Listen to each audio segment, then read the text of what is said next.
March 6ನೇ ತಾರೀಕು ನಮ್ಮ ಚಿತ್ರದುರ್ಗ ಜಿಲ್ಲೆಯ ನಾಯಕನಹಟ್ಟಿ PS ಲಿಮಿಟ್ಸ್ನಲ್ಲಿ ಶ್ರೀ ಗುರು ತಿಪ್ಪೇರುದ್ರಸ್ವಾಮಿ ರಥೋತ್ಸವ ನಡೆಯಲಿದೆ. ಇದಕ್ಕೆ ನಮ್ಮ ನಮ್ಮ ರಾಜ್ಯದಿಂದ ಮತ್ತು ನೆರೆಯ ಆಂಧ್ರ ಪ್ರದೇಶ, ತೆಲಂಗಾಣದಿಂದ ಕೂಡ ಭಕ್ತರು ಬರ್ತಾರೆ. ಆಲ್ಮೋಸ್ಟ್ 3-3.5 ಲಕ್ಷ ಜನ ಸೇರ್ತಾರೆ. ಇದಕ್ಕೆ ಸಂಬಂಧಪಟ್ಟಂತೆ ನಾವು ಎಲ್ಲ ರೀತಿಯ ಬಂದೋಬಸ್ತ್ ಅರೇಂಜ್ಮೆಂಟ್ಸ್ ಮಾಡ್ಕೊಳ್ತಾ ಇದ್ವಿ.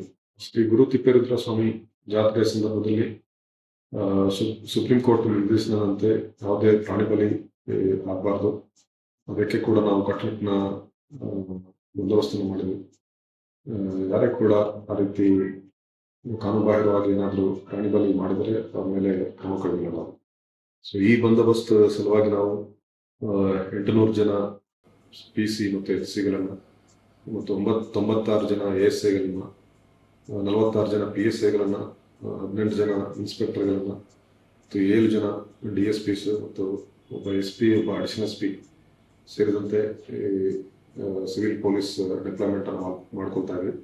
ಅದೇ ರೀತಿ 80 ಜನ ಟ್ರಾಫಿಕ್ ಕಾನ್ಸ್ಟೇಬಲ್ಸು, 5 ಜನ ಟ್ರಾಫಿಕ್ ASIs ಮತ್ತು 7 ಜನ ಟ್ರಾಫಿಕ್ PSIs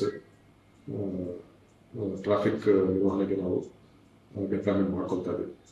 ಅದೇ ರೀತಿ 8 DR ಪಾರ್ಟೀಸ್ ಮತ್ತು 4 ಕ್ವಿಕ್ ರೆಸ್ಪಾನ್ಸ್ ಟೀಮ್ಸ್, 600 ಜನ ಹೋಮ್ ಗಾರ್ಡ್ಸ್, ಇಷ್ಟು ಡಿಪ್ಲಾಯ್ಮೆಂಟ್ ನಾವು ಮಾಡ್ಕೊಳ್ತಾ ಇದ್ವಿ. ಬಂದೋಬಸ್ತಲ್ಲಿ ಈ ವರ್ಷ ನಾವು ಹೊಸದಾಗಿ ಎಮರ್ಜೆನ್ಸಿ ರೆಸ್ಪಾನ್ಸ್ ಟೀಮ್ಸ್ ಮಾಡ್ಕೊಂಡಿದ್ವಿ. ನಾವು ಯಾವ ರೀತಿ ಗಣೇಶ್ ಬಂದೋಬಸ್ತ್ ಟೈಮ್ನಲ್ಲಿ ಒಂದು ಕ್ವಿಕ್ ರೆಸ್ಪಾನ್ಸ್ ಟೀಮ್ಸ್ ಮತ್ತು ಎಮರ್ಜೆನ್ಸಿ ರೆಸ್ಪಾನ್ಸ್ ಟೀಮ್ಸ್ ಮಾಡ್ಕೊಂಡಿದ್ವಿ.